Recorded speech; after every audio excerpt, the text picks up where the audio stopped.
For about 10 minutes, they thought I was gonna die. But literally almost cost me my manhood.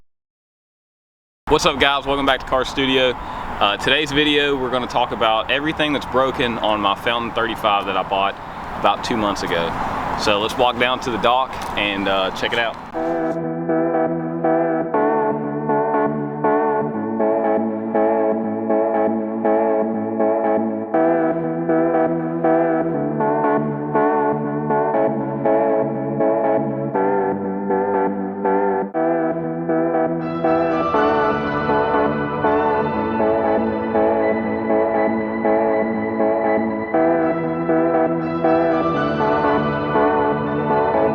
So we're down here at the dock. This is my 1996 Fountain 35 Lightning. If you missed my video I posted a couple months ago, it was me buying my dream boat. And I say dream boat, again, I mentioned that in the first video. It's my realistic dream boat. Like obviously this isn't anything crazy, but I'm not at the point where I could afford an MTI or something. So this is my dream boat that I can afford. So anyways, I got the boat, it was super clean. It ran great. There really wasn't anything major wrong with it when I got it. The stereo was messed up. It didn't work at all. And I addressed that. I'll talk about that in a minute. But it is a boat, and there are issues that come up like every time you take it out, pretty much. So that's what we're going to talk about today. So about 1 month after purchasing it, I noticed one engine was misfiring. It wouldn't rev past 3,000 RPMs. It was my port motor. And someone, the previous owner, had cut the alarms and for both motors. So if I had a fault code or anything, I wouldn't know. Well, luckily it went into Guardian mode, the port motor. These are 496 HOs, fuel injected, and they've got a computer and everything. So luckily it went into safe mode because it was actually overheating. My impeller went out, but it wasn't showing up on the gauge. Like the gauge looked like it was still reading, you know, normal temperature. So I ran it on one engine for like 2 weekends because I was out of town a lot at that time and just didn't have time to get the parts.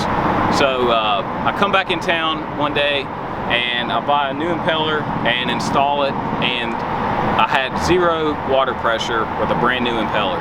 And that threw me for a loop, but I had forgot before, you know, I've put impellers in tons of boats, but I forgot about how the grooves in the housing can affect pressure. So these motors have a brass housing, and it had tons of grooves in it. I mean, literally, like I said, 0 water pressure, even revving it up. I thought eventually it would build pressure, but I literally got none out of it. It's in Guardian mode immediately. So long story short, I had to get a new housing, and they make a kit, I think it's a Quicksilver kit, that has a stainless plate that goes on one side, and then it has the actual housing that's got the water hose outlets on the other side. I'll show you that here in a second. So I got that kit. The problem was, it was in stock locally. The problem with that kit was it didn't have a port for my water sensor that the motor needs to know that you have good water pressure. So I ended up having to drill and tap one of the water drains for when you like winterize it. I took one of the drains out, the same port that would be on, and I drilled and tapped it, put an MPT fitting in it, and I got that water pressure sensor hooked up, and it works just as good as factory. Motor no longer is in Guardian mode, and it's been running good for about a month now. So that's the only engine issue I've had out of it, luckily. I have fixed some other things that was wrong with the boat when I got it. Had a few little things, one of which was the Silent Choice exhaust, the captain call. It was just zip tied open, and it's on this one it's pneumatic. It's got a little air compressor that builds pressure and opens them up or releases. And I didn't know it at the time, but there was nothing wrong with it. So one night I just cut the zip ties just to see what would happen. I hit the switch, the compressor kicked on. So for whatever reason they did that. I think maybe it's got a slow leak, it bled off, but I mean maybe once a day I have to hit the switch to open them back up. It's not a big deal. So I fixed that. Another thing that I addressed was the water pump for the sinks down there. There's one in the head, and then there's one on the little bar area next to the cooler downstairs. So the biggest thing that was wrong with this boat when I got it, to me, was the stereo system. And boy, do I have a story to tell about that one. So I feel really dumb looking back now because there was one little wire that was hooked to ignition that was causing the whole stereo not to work.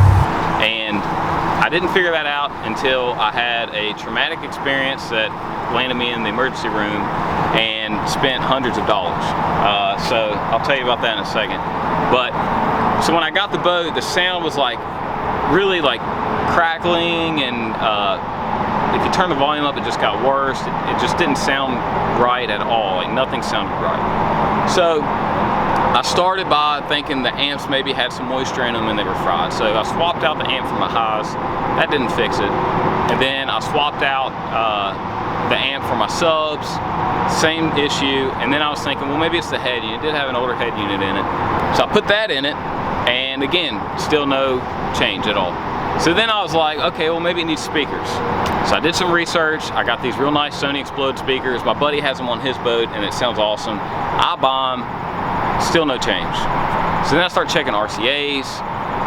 Long story short, after all this, I found out that there was low voltage to the amps. It's actually a solenoid that isolates the stereo system battery, which was a big blue top, from the port motor or the starboard motor. When you fire up the port motor, that solenoid turns on to charge it. It's a really, really genius system. It's very simple. It's literally like a starter solenoid from an old Ford. And I love how it's wired up now that I understand it. But so basically that one ignition wire had popped out, or got brittle and broke, and that's all that was wrong with it. After we ran new power wires and everything, I just did away with that battery. So we figured it out, but the original issue was literally one little wire I could have fixed in like 2 minutes. And as far as the emergency room visit goes, here's a video of it.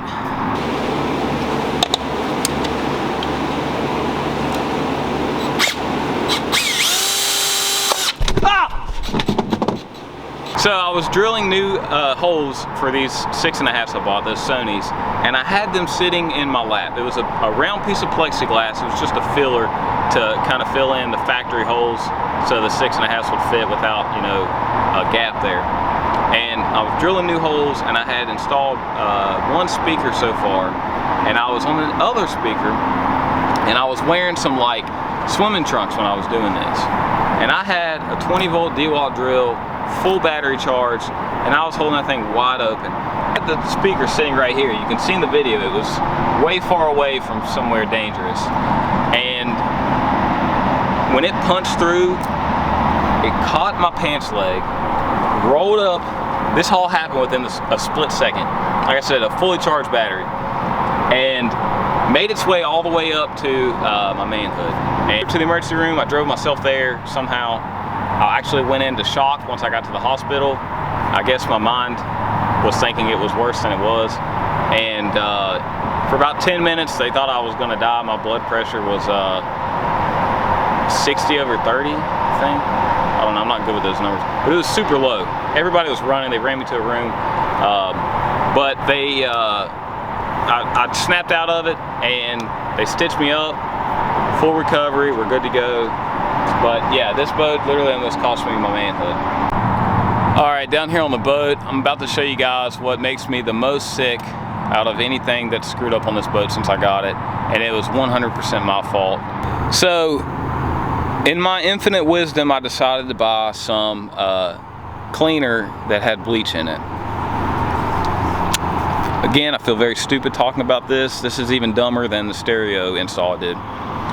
So, I cleaned the interior. Like I said, I had tree sap on it, bird shit, and dirt and stuff. This interior, I would assume, was replaced like very recently, because when I got the boat, it was perfect. I mean, you can still see how nice, nothing's discolored. It all looks really nice and clean. Well, I didn't know it, but bleach dries out these stitches. Then it gets into the sun and they break down, and now I've got stitching that's coming apart everywhere. And like I said, it makes me sick. I wish I hadn't done that. You see it right here too. And it took me a while to realize that's what caused it. Actually, a buddy of mine told me that's what did it. I thought it was people walking across that, but I mean, it's a boat, like that's what it's for. And yeah, that was my mess up. But honestly, I don't really care for the colors of this boat. It makes it look way dated, and I'd like to redo the interior and the outside colors this winter. So that just gives me more reason to. One more thing, I almost forgot about this.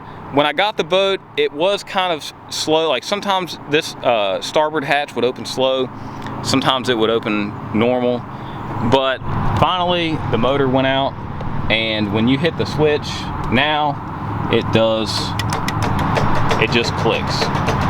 And you can keep clicking it, and it'll eventually stop clicking, and the motor's bad. So I haven't been able to raise this, which sucks. But you can see on this side that's raised, the motor's right there. It's really cheap and easy to rebuild. I usually just take my electric 12-volt stuff to this guy I know pretty close by, and he'll rebuild it for like 20 or 30 bucks. So that's nothing major, and I don't really have to open this hatch often, so it hasn't bothered me. But other than that, these 496s have been excellent. But